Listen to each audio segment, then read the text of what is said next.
What if I told you Trump has a New Year surprise? Starting January 7th, his administration will begin seizing wages from student loan borrowers. We're talking about millions of Americans who will see their paychecks cut by up to 15%. But here's what makes this story really disturbing. The woman in charge of this operation is billionaire Linda McMahon. The irony isn't lost on anyone. A billionaire collecting pennies from America's most financially vulnerable families. Hit that subscribe button and ring the notification bell. Today's story reveals the collision between political ideology and economic reality and shows exactly how government power can devastate ordinary Americans overnight.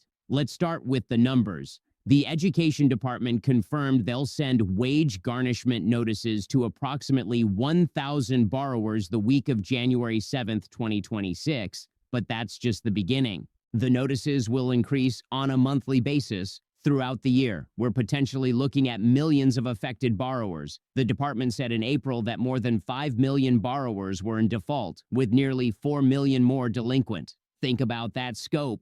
We're not talking about a small program targeting the worst offenders. We're talking about systematic wage seizure affecting nearly 10 million American families. This represents the largest effort to strip wages from working Americans over student debt in modern history. Here's how the mechanics work. Once you're 270 days behind on federal student loan payments, you're in default. The government can then order your employer to withhold up to 15% of your after-tax income. 15% might not sound devastating until you realize what it means for families already struggling. For someone making $40,000 a year, that's $6,000 less in take-home pay. For someone making $25,000, it's $3,750. These aren't abstract numbers. These are rent payments, grocery money, childcare costs, medical expenses. The government is essentially deciding that student loan collection takes priority over family survival. And here's the kicker. Borrowers get exactly 30 days notice before their wages are seized. 30 days to either pay their entire debt in full or watch their paychecks shrink permanently. But the timing reveals everything about this administration's priorities. Why restart wage garnishment now?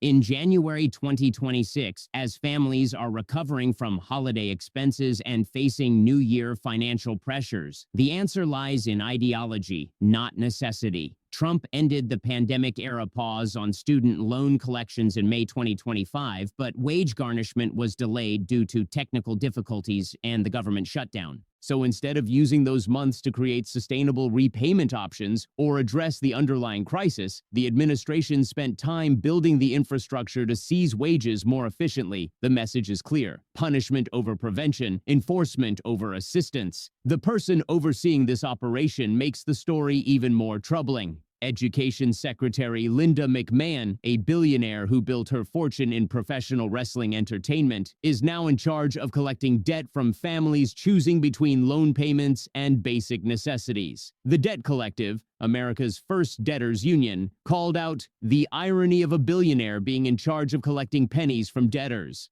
McMahon's net worth is estimated in the hundreds of millions. She's implementing policies that will seize grocery money from families making $30,000 a year. The optics alone should embarrass any administration with a functioning sense of proportion.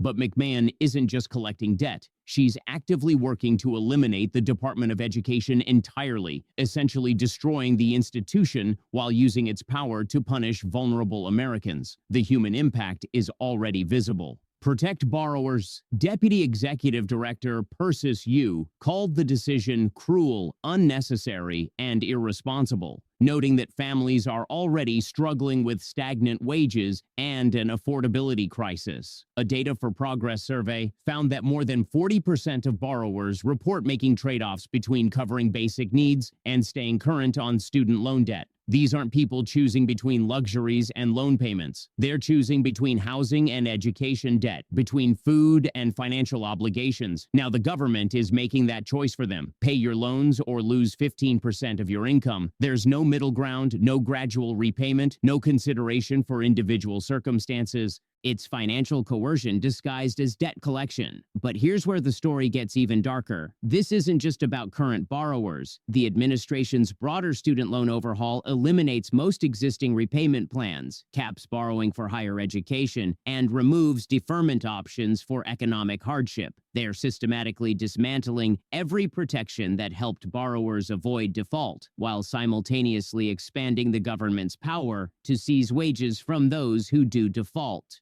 It's a two-pronged strategy. Make default more likely, then make the consequences more severe. Create the crisis, then profit from the punishment. The One Big Beautiful Bill that Trump signed in July eliminated the SAVE plan, income-driven repayment options, and forbearance programs. Millions of borrowers will be forced into new, less favorable repayment terms. The broader context makes this even more disturbing. The administration resumed seizing tax refunds and Social Security benefits earlier this year. Now they're adding wage garnishment to the collection arsenal. Michelle Zampini from the Institute for College Access and Success warned that the federal government wields vast extrajudicial powers to collect student debt, including garnishing wages and seizing Social Security payments and tax refunds that are targeted to households with very low incomes. These seizures happen without court oversight, due process protections, or consideration of individual financial circumstances. The government simply declares you in default and starts taking your money. It's administrative authoritarianism applied to personal finance. The political calculations are equally revealing. This policy disproportionately affects younger Americans, working-class families, and first-generation college students, demographics that didn't support Trump in large numbers. So there's limited political downside to punishing these groups, while the policy appeals to voters who see student loan forgiveness as unfair to those who paid their debts or didn't attend college. It's essentially using government power to punish political opponents while rewarding the base. The fact that it devastates vulnerable families is a feature, not a bug. But there's a deeper contradiction in Trump's approach that reveals the administration's actual priorities. Trump campaigned on helping working Americans, fighting the establishment, and draining the swamp. Yet here he is, using federal bureaucracy to seize wages from working families while putting a billionaire in charge of the operation. The establishment is literally profiting from working-class suffering. The drain the swamp president is using government power more aggressively than any recent administration to extract wealth from ordinary Americans. The contradiction isn't accidental.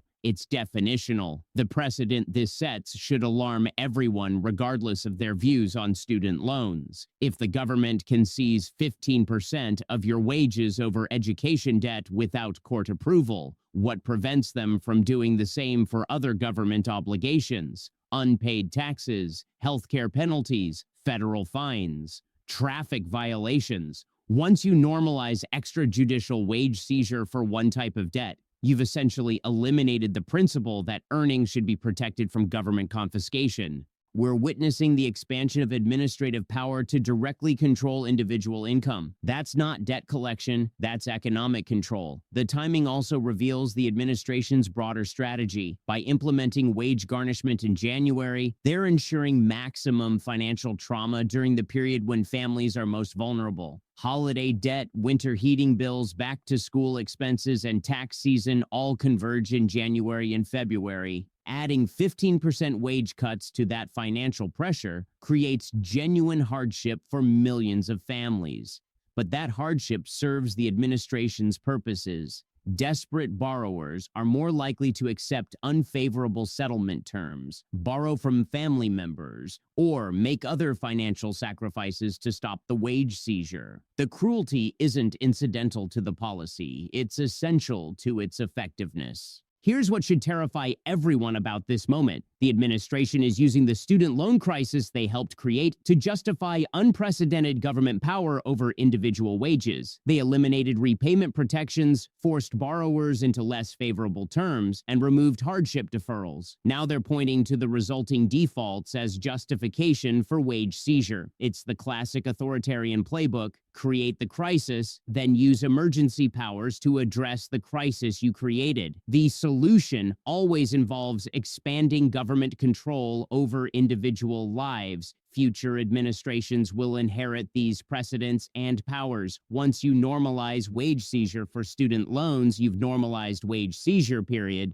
The advocates fighting this policy understand what's at stake. The Student Borrower Protection Center warned that millions of borrowers sit on the precipice of default, while the administration uses self-inflicted limited resources to seize borrowers' wages instead of defending borrowers' right to affordable payments. That phrase, self-inflicted limited resources, captures the entire strategy. The administration created the affordability crisis by eliminating flexible repayment options, then claimed they had no choice but to seize wages. It's manufactured necessity used to justify authoritarian power. Looking ahead, this policy will likely succeed in its immediate goals. The government will collect more money, borrowers will be terrified into compliance, and the administration will claim victory in enforcing the law. But the long-term consequences extend far beyond student loans. We're normalizing the principle that government agencies can seize individual wages without judicial oversight, due process, or consideration of personal circumstances. We're accepting that billionaire cabinet members can use federal power to extract wealth from families choosing between basic necessities and government obligations. Most importantly, we're abandoning the idea that government should serve citizens rather than punish them.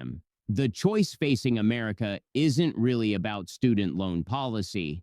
It's about whether we accept the transformation of government from public service to wealth extraction, from democratic accountability to administrative coercion. Trump promised to help working families fight the establishment. Instead, he's using the establishment's power to seize working families' wages while putting billionaires in charge of the operation.